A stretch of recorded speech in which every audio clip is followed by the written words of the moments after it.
Sindak.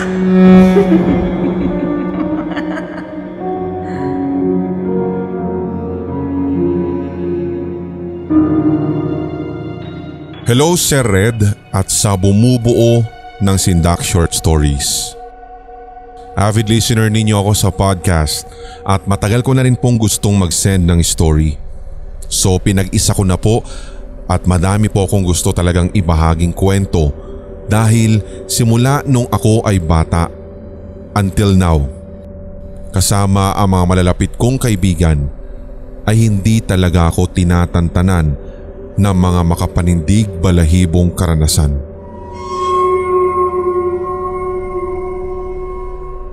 Ipinanganak po ako at lumaki sa Mindanao pero ngayon po ay nagtatrabaho somewhere in Calabarzon.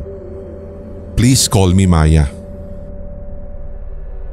Unang kwento ko po ay tungkol sa highway. May mga kwento po kasi sa aming baryo na tuwing sasapit ang madaling araw ay meron daw pong nadidinig ang mga kapitbahay namin na nakatira malapit sa kalsada na parang may umiiyak at mga taong sumisigaw na tila humihingi ng katarungan. Isang beses, si Auntie Nene ay nagdesisyon na sumilip sa bintana. Noong sumilip nga daw po siya, doon nga'y may nakita siyang lalaki na nakakadena ang paa at walang saplot ang kanyang mga paa habang naglalakad sa highway. Sa sobrang takot daw niya ay napadasal siya at hindi na muling sumilip sa bintana.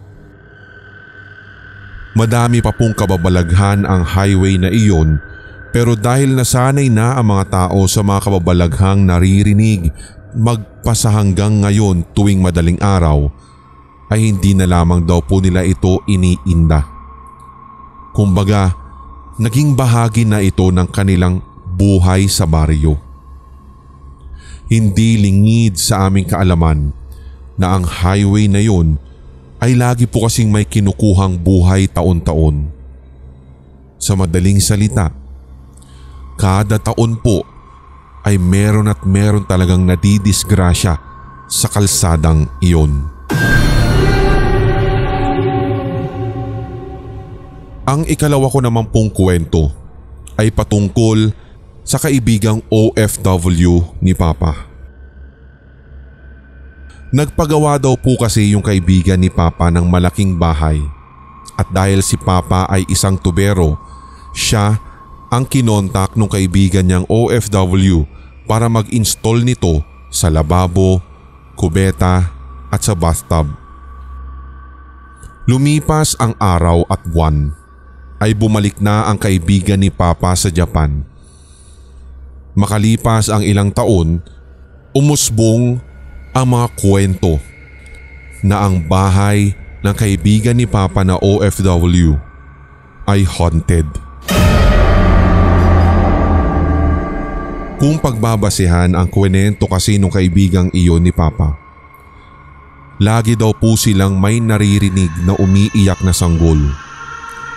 As inconsistent na kapag sumasapit daw po ang kalaliman ng gabi at paminsan nga ay madaling araw, ay wala talagang palya na nadidinig ang iyak ng sanggol.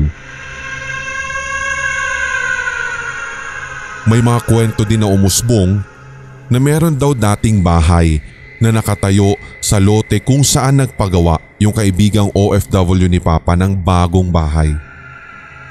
Ang sabi, doon daw dati sa bahay na iyon ay meron daw pong pinatuloy na pamangkin yung dating nagmamay-ari ng lote at ito daw po ay buntis.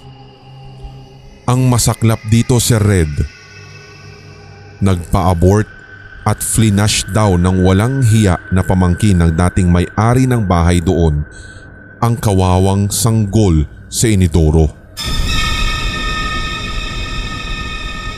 Pinatingnan na ang bahay sa isang manggagamot at ayon dito, ang umiiyak ay ang bata na flinash sa inidoro. Ayon sa kanya, Hindi niya na kayang ayusin pa ang sitwasyon at hindi na mababago dahil nahalo na ang labi ng bata sa septic tank at wala na daw itong remedyo. Ang next story ko naman ay nangyari noong ako ay 9 na taong gulang at saktong papalapit na ang pista ng mga patay. Aaminin ko na hindi naman talaga ako matatakutin na tao, Sir Red. Kahit nga nagkikwentuhan ang ilang mga kaibigan o pinsan ko na mga nakakatakot, ay never po akong kinilabutan. Sa lahat ng karanasan na iyon, ang pinakatumatak ay ang kauna-unahang experience ko. Nagkikwentuhan sina mama, papa, kapatid at yung ibang kapitbahay namin sa bahay namin ng mga creepy experiences nila, kagaya na lamang ng karanasan ni Auntie Dina. Ang mga kapitbahay namin ay meron din daw na nakikita na batang lalaki na naliligo at naglalaro ng tubig sa drum namin, kaya noong una daw ay inakalang kapatid ko ito dahil sobrang maputi ang balat nito. Ngunit na mga oras na iyon ay 3:00 pa lamang ng madaling araw. Hindi na lamang daw ito pinansin ni na Auntie Dina at hinayaan na lamang daw. Huli na ng kanilang mapagtanto na hindi iyon si kuya. Hindi iyon tao. Habang nagkikwentuhan sila ay hindi ko na sila pinansin dahil kumakain kami noon at nakafocus ako sa pagkain. Nung time na iyon ay hindi rin ako mapakali. Ramdam ko kasi na para bang may nakatitig sa akin. Tiningnan ko yung mga kasama ko pero wala namang ni isa sa kanila ang tumititig sa akin dahil nung sandaling yun ay daldalan lamang sila ng daldalan.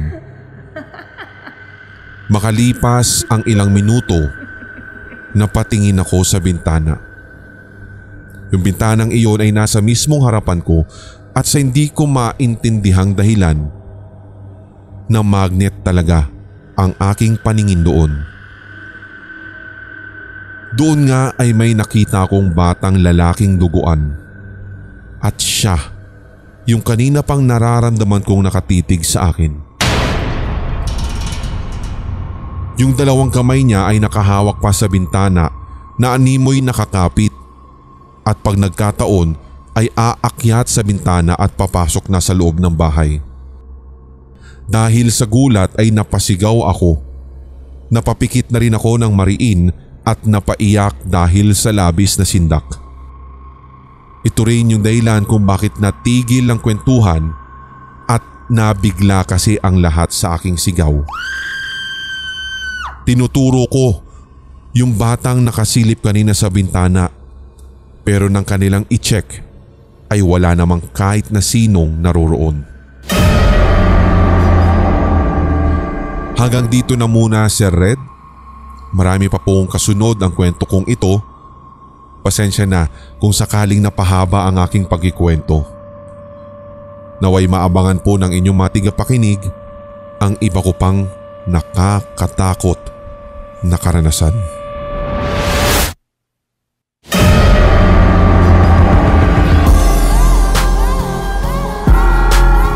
At inyong napakinggan ang tampok na one-shot Tagalog horror story. I-like, mag-comment at i-share ang episode na ito sa inyong social media, mga certified kasindak. Huwag pahuhuli sa mga bagong kwentong katatakutan dito sa ating channel, kaya pindutin na ang subscribe button at ang notification bell. Hanggang sa susunod na kwentuhan dito sa Sindak Short Stories.